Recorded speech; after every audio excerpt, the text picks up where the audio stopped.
Assalamualaikum warahmatullahi wabarakatuh. Pagi ini, Khazanah kembali menyajikan kepada Anda embun-embun ilmu yang terpendam dalam luasnya Khazanah Islam. Fenomena aneh sekaligus unik terjadi di sebuah padang gurun Timur Tengah. Aliran air deras bercampur es seukuran kelereng tiba-tiba membanjiri gurun. Penduduk setempat terkejut ketika menyaksikan kejadian langka ini, karena aliran air ini membentuk sungai di kawasan yang tak lazim, yaitu gurun pasir Rub'ul Khali atau Empty Quarter yang terletak di Arab Saudi. Apalagi gurun ini dikenal dengan gurun abadi yang gersang, terluas di dunia yang mencapai 650.000 km persegi, meliputi 4 negara, Arab Saudi, Yaman, Oman, dan Uni Emirat Arab. Fenomena yang diabadikan dalam rekaman video berdurasi 1 menit 28 detik ini beredar di dunia maya tertanggal 11 November 2015 ketika pertama kali diunggah di sebuah situs berbagi video. Beberapa orang meyakini itu diakibatkan oleh banjir bandang. Diduga pula ada aliran air di bawah pasir ini. Namun tak ada yang tahu pasti apa penyebab fenomena menakjubkan ini.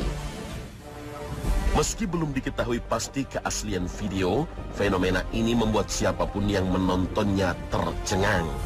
Perubahan cuaca yang tengah terjadi di Timur Tengah bulan ini menyebabkan pola yang tidak biasa, termasuk timbul hujan es. Hujan deras selama beberapa minggu terakhir bahkan telah memicu banjir yang menewaskan puluhan orang di Irak dan menyebabkan kerusakan luas di Mesir, Israel, Yordania, dan Arab Saudi. Banjir bandang di beberapa kota Arab Saudi bahkan membuat banyak orang terheran karena mengakibatkan banjir di Riyadh dan belakangan peristiwa banjir bandang di kota Jeddah. Apakah fenomena ini merupakan pertanda bahwa kawasan gersang di Jazirah Arab akan berubah menjadi subur dan akan dialiri sungai-sungai seperti yang pernah disampaikan Rasul Shallallahu Alaihi Wasallam 14 abad silam? Sebuah pesan yang disebut-sebut Rasul Shallallahu Alaihi Wasallam sebagai tanda akan dekatnya hari kiamat.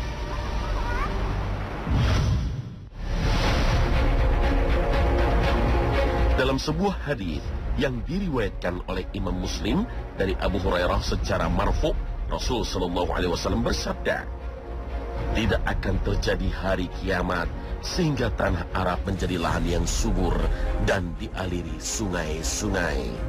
Hadis riwayat Muslim.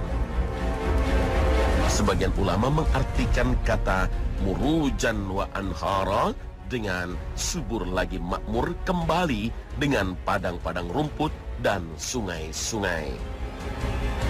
Sekarang ini kita telah mulai menyaksikan kebenaran sabda Rasul Shallallahu Alaihi Wasallam ini. Tanah Arab yang dahulunya tandus dan kering kerontang kini mulai menghijau dan ditumbuhi rumput-rumputan dan pohon-pohon kayu.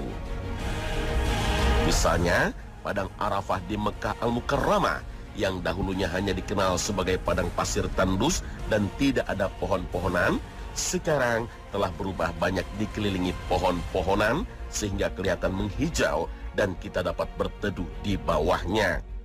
Bahkan suatu saat tidak hanya di Arafah, tempat lainnya akan ada sungai-sungai yang mengalir.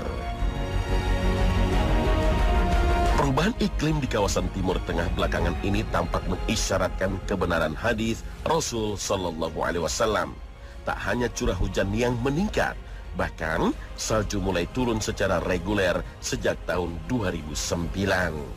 Beberapa negara yang mendapat hujan salju antara lain Arab Saudi, Palestina, Suriah, dan Lebanon. Hal yang cukup mengejutkan adalah terjadinya badai salju dan hujan salju yang sangat deras pada awal Januari 2015 lalu. Peristiwa ini tentu mengejutkan banyak pihak karena sebelumnya tidak pernah terjadi perubahan cuaca yang begitu drastis seperti dialami saat ini. Di Arab Saudi, Salju terbanyak menimpa kawasan Tabuk. Fenomena ini mengingatkan kita pada perkataan Rasul Shallallahu Alaihi Wasallam kepada Mu'adz bin Jabal saat perang Tabuk. Kalau umurmu panjang wahai Mu'adz, maka engkau akan melihat tempat ini penuh dengan kebun-kebun. Salju merupakan komponen utama untuk pembentukan tanah menjadi basah dan berair, sehingga tanah yang gersang jika tertimpa salju terus-menerus akan menjadi subur.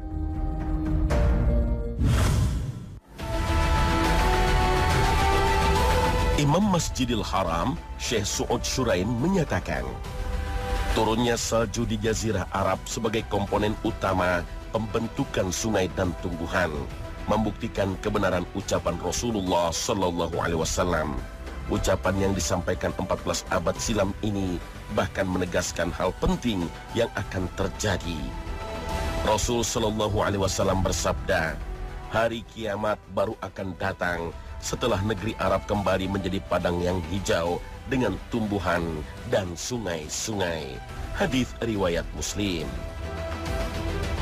Salju yang turun di Jazirah Arab justru menjadi salah satu pertanda bahwa akhir dunia atau hari kiamat semakin dekat.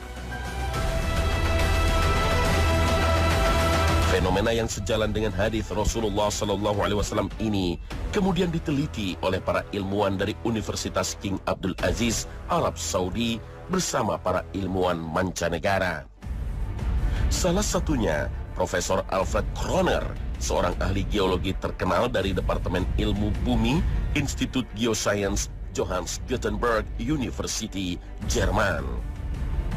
Ketika ditanya tentang kebenaran informasi yang dikabarkan Nabi Muhammad SAW 1400 tahun silam ini, Profesor Kroner dengan tegas membenarkan. Karena sebenarnya proses itu sekarang sedang terjadi. Era salju baru, New Snow Age, sebenarnya telah dimulai. Sekarang salju di kutub utara sedang merangkak, bergeser perlahan-lahan ke arah selatan, mendekati semenanjung Arab. Hal ini dapat dibuktikan dengan fakta dan sains. Tanda-tanda itu nampak dengan jelas di dalam badai salju yang menghujani bagian utara Eropa dan Amerika setiap musim salju tiba. Sekarang terbukti bahwa salju telah beberapa kali turun di dataran Arab. Bahkan kini di Gurun Sahara pun telah mulai menunjukkan fenomena yang mengagumkan. Gurun pasir saat ini telah mulai hijau kembali dengan tumbuhnya rerumputan. Al-Quran ini tidak lain hanyalah peringatan bagi semesta alam. Dan sesungguhnya kamu akan mengetahui kebenaran berita Al-Quran setelah beberapa waktu lagi. Al-Quran Surah Shad ayat 87 hingga 88. Oleh karena itu, fenomena munculnya aliran sungai dengan butiran es di kawasan gurun abadi Rub'ul Khali atau Quarter MT bisa jadi menjadi pertanda perubahan kawasan ini menjadi subur kembali, seperti yang diberitakan oleh Rasul Muhammad Sallallahu Alaihi Wasallam.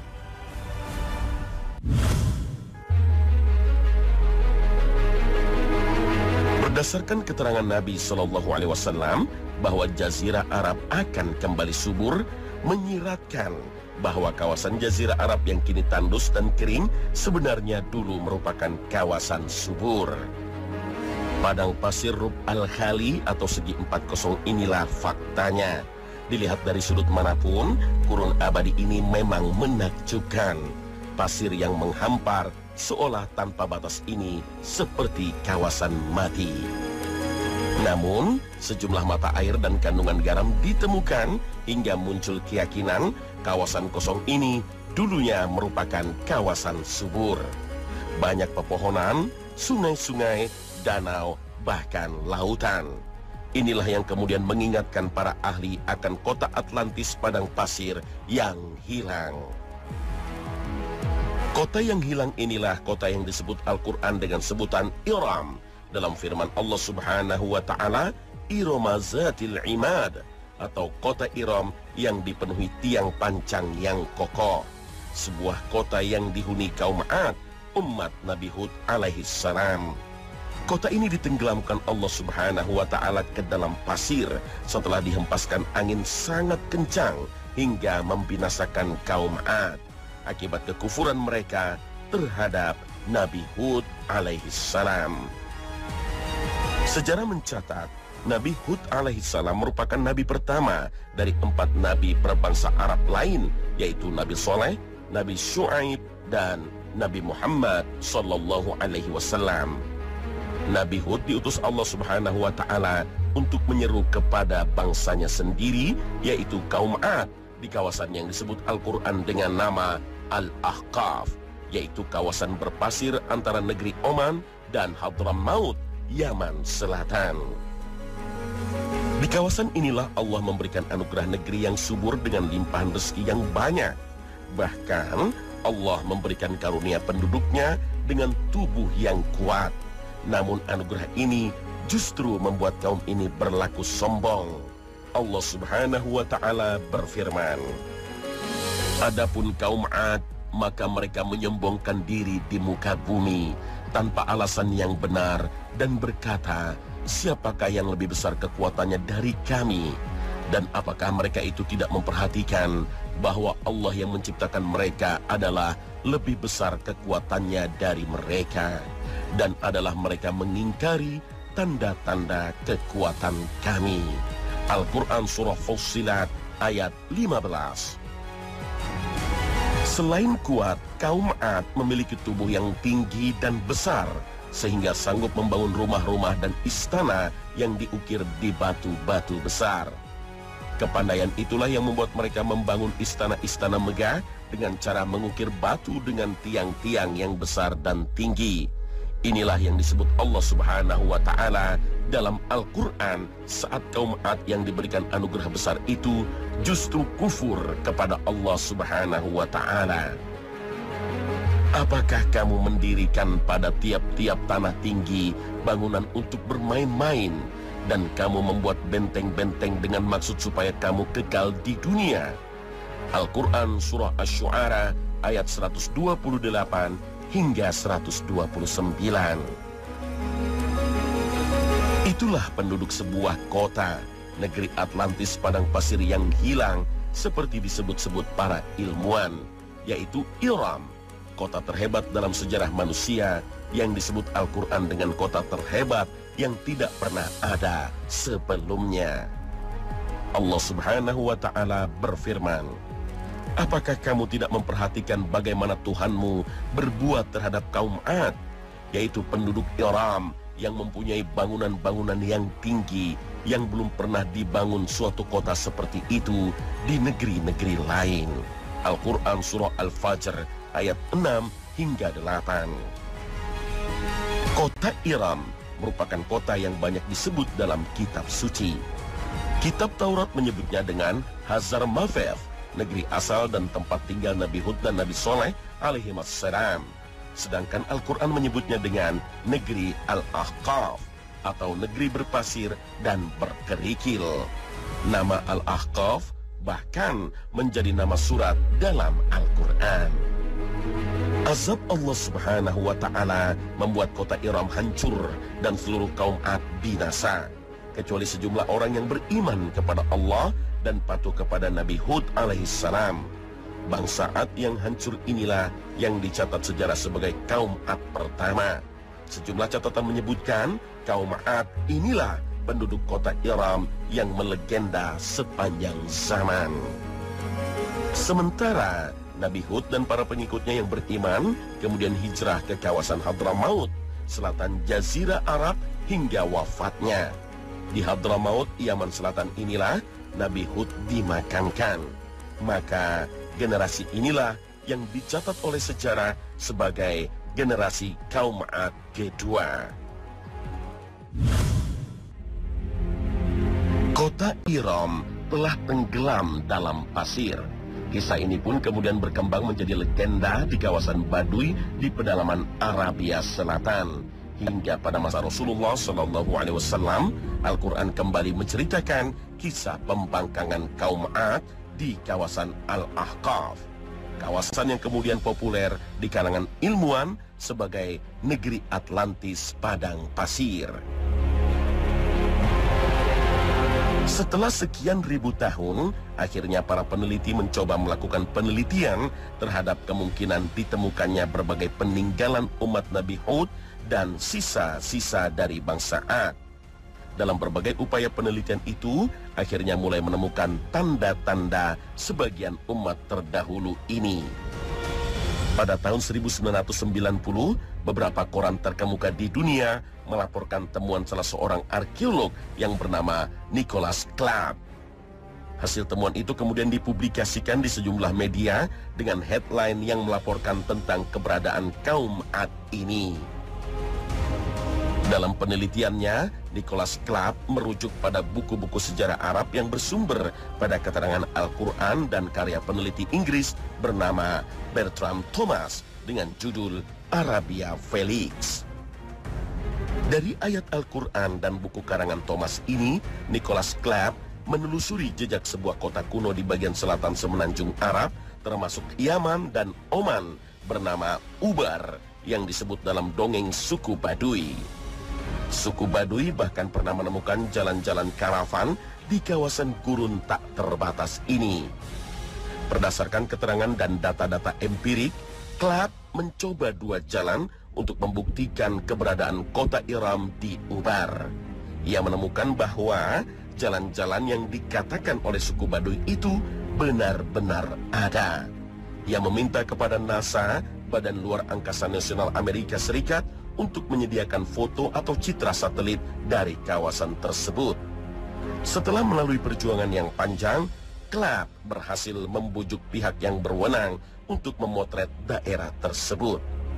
Selanjutnya, Clapp mempelajari naskah dan peta-peta kuno di perpustakaan Huntington di California untuk menemukan peta dari daerah itu. Ia berhasil menemukan sebuah peta yang digambar oleh Ptolemeus sendiri, seorang ahli geografi Yunani. Dalam peta ini ditunjukkan letak dari kota tua yang ditemukan di daerah itu dan jalan-jalan yang menuju kota.